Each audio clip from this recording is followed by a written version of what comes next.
Bonjour, nous sommes aujourd'hui jeudi 16 janvier 2014, il est 6h39. Comme je n'ai pas effectué l'enregistrement, ces derniers jours,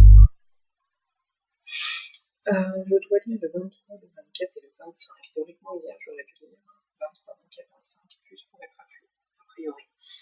Je vais donc simplement lire là ce matin le chapitre 23 d'Exode. Je parle bien de l'Exode, le deuxième livre de l'Ancien Testament.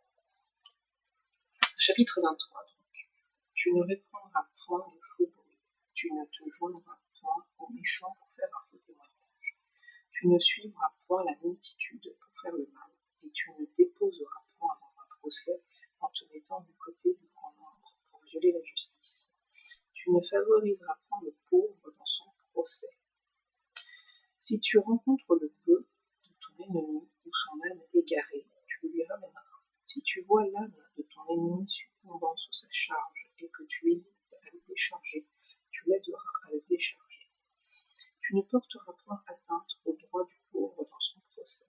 Tu ne prononceras point de sentence inique et tu ne feras point mourir l'innocent et le juste. Car je n'absoudrai point le coupable. Tu ne recevras point de présents, car les présents aveuglent ceux qui ont les yeux ouverts et corrompent les paroles des justes. Tu n'opprimeras point l'étranger. Vous savez ce qu'éprouve l'étranger, car vous avez été étranger dans le pays d'Égypte. Pendant 6 années, tu ensemenceras la terre et tu en recueilleras le produit. Mais le 7e, tu lui donneras du relâche et tu la laisseras en repos. Les pauvres de ton peuple en jouiront, et les bêtes des champs mangeront ce qui restera. Tu feras de même pour ta vigne, pour tes oliviers. Pendant 6 jours, tu feras ton ouvrage, mais le 7e, tu te reposeras, afin que ton bœuf et ton âne aient du repos, afin que le fils de ton esclave et l'étranger aient du relâche. Vous observerez tout ce que je vous ai dit, et vous ne prononcerez point le nom d'autres dieux. Qu'on ne l'entende point sortir de votre bouche. 3 fois par année, tu célébreras des fêtes en mon honneur. Tu observeras la fête des pains sans levain. Pendant 7 jours, au temps fixé dans le mois des épis, tu mangeras des pains sans levain, comme je t'en ai donné l'ordre, car c'est dans ce mois que tu es sorti d'Égypte. Et l'on ne se présentera point avide devant ma face. Tu observeras la fête de la moisson, des prémices de ton travail, de ce que tu auras semé dans les champs, et la fête de la récolte et la fin de l'année, quand tu recueilleras des champs le fruit de ton travail. 3 fois par année, tous les mâles se présenteront devant le Seigneur l'Éternel. Tu n'offriras point avec du pain levé le sang de la victime sacrifiée en mon honneur, et sa graisse ne sera point gardée pendant la nuit jusqu'au matin. Tu apporteras à la maison de l'Éternel ton Dieu les prémices des premiers fruits de la terre. Tu ne feras point cuire un chevreau dans le lait de sa mère. Voici, j'envoie un ange devant toi pour te protéger en chemin et pour te faire arriver au lieu que j'ai préparé. Tiens-toi sur tes gardes en sa présence et écoute sa voix. Ne lui résiste point, parce qu'il ne pardonnera pas le péché, car mon nom est en lui. Mais si tu écoutes sa voix et si tu fais tout ce que je te dirai, je serai l'ennemi de tes ennemis et l'adversaire de tes adversaires. Mon ange marchera devant toi et te conduira chez les Amoréens, les Essiens, les Phérésiens, les Cananéens, les Éviens et les Jébusiens, et je les exterminerai. Tu ne te prosterneras point devant leurs dieux, et tu ne les serviras point. Tu n'imiteras point ces peuples dans leur conduite, mais tu les détruiras, et tu briseras leurs statuts. Vous servirez l'Éternel votre Dieu, et il bénira votre pain et vos eaux, et j'éloignerai la maladie du milieu de toi. Il n'y aura dans ton pays ni femme qui avorte, ni femme stérile. Je remplirai le nombre de tes jours. J'enverrai ma terreur devant toi. Je mettrai en déroute tous les peuples chez lesquels tu arriveras, et je ferai tourner le dos devant toi à tous tes ennemis. J'enverrai les frelons devant toi, et ils chasseront loin de ta face les Éviens, les Cananéens et les Essiens. Je ne les chasserai pas en une seule année loin de ta face, de peur que le pays ne devienne un désert et que les bêtes des champs ne se multiplient contre toi. Je les chasserai peu à peu loin de ta face jusqu'à ce que tu augmentes en nombre et que tu puisses prendre possession du pays. J'établirai tes limites depuis la mer Rouge jusqu'à la mer des Philistins, et depuis le désert jusqu'au fleuve, car je livrerai entre vos mains les habitants du pays, et tu les chasseras devant toi. Tu ne feras point d'alliance avec eux, ni avec leurs dieux. Ils n'habiteront point dans ton pays, de peur qu'ils ne te fassent pécher contre eux, car tu servirais leurs dieux, et ce serait un piège pour toi. Chapitre 24. Dieu dit à Moïse, monte vers l'Éternel, toi et Aaron, Nadab et Abihu, et 70 des anciens d'Israël, et vous vous prosternerez de moi. Non, et vous vous prosternerez de moi. Moïse s'approchera seul de l'Éternel, les autres ne s'en approcheront pas, et le peuple ne montera point avec lui. Moïse vint rapporter au peuple toutes les paroles de l'Éternel et toutes les lois. Le peuple entier répondit d'une même voix, nous ferons tout ce que l'Éternel a dit. Moïse écrivit toutes les paroles de l'Éternel, puis il se leva de bon matin, il bâtit un autel au pied de la montagne, et dressa 12 pierres pour les 12 tribus d'Israël. Il envoya des jeunes hommes, enfants d'Israël, pour offrir à l'Éternel des holocaustes et immoler des taureaux en sacrifice d'action de grâce. Moïse prit la moitié du sang qu'il mit dans des bassins et répandit l'autre moitié sur l'autel. Il prit le livre de l'Alliance et le lut en présence du peuple. Il dit, nous ferons tout ce que l'Éternel a dit et nous obéirons. Moïse prit le sang et il le répandit sur le peuple en disant, voici le sang de l'Alliance que l'Éternel a fait avec vous sur toutes ces choses. Moïse monta avec Aaron, Nadab et Abihu, et 70 anciens d'Israël. Ils virent le Dieu d'Israël. Sous ses pieds, c'était comme un ouvrage de saphir transparent, comme le ciel lui-même dans sa pureté. Il n'étendit point sa main sur l'élite des enfants d'Israël. Ils virent Dieu et ils mangèrent et purent. L'Éternel dit à Moïse, te prends, monte vers moi sur la montagne et reste là. Je te donnerai des tables de pierre, la loi et les ordonnances que j'ai écrites pour leur instruction. Moïse se leva avec Josué qui le servait, et Moïse monta sur la montagne de Dieu. Il dit aux anciens, attendez-nous ici, jusqu'à ce que nous revenions auprès de vous. Voici Aaron et Our resteront avec vous. Si quelqu'un a un différend, c'est à eux qu'il s'adressera. Moïse monta sur la montagne, et la nuée couvrit la montagne. La gloire de l'Éternel reposa sur la montagne de Sinaï, et la nuée la couvrit pendant 6 jours. Le 7e jour, l'Éternel appela Moïse du milieu de la nuée.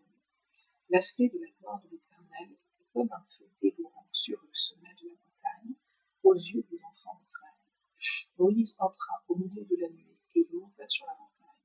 Moïse demeura sur la montagne 40 jours et 40 nuits. Chapitre 25.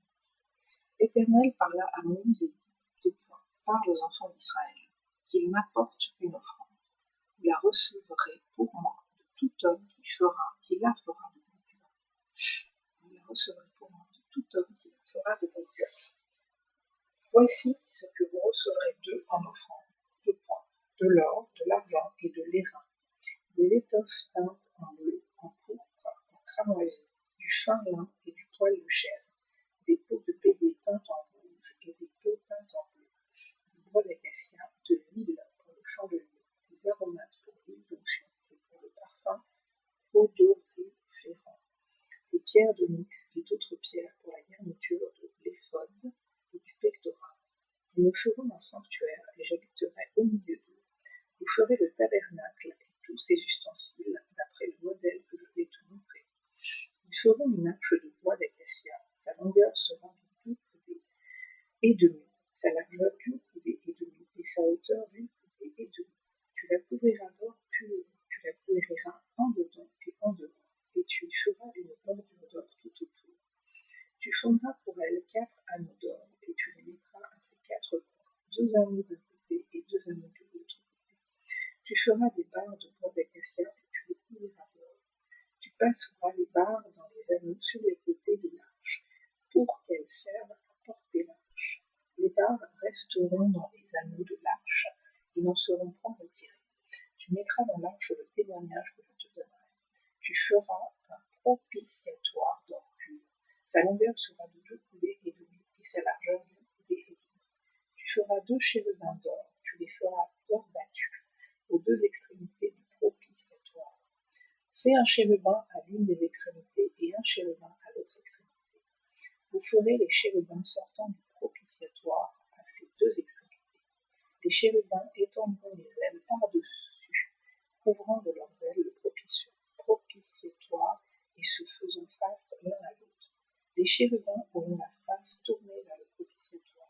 Tu mettras le propitiatoire sur l'arche et tu mettras dans l'arche le témoignage que je te donnerai.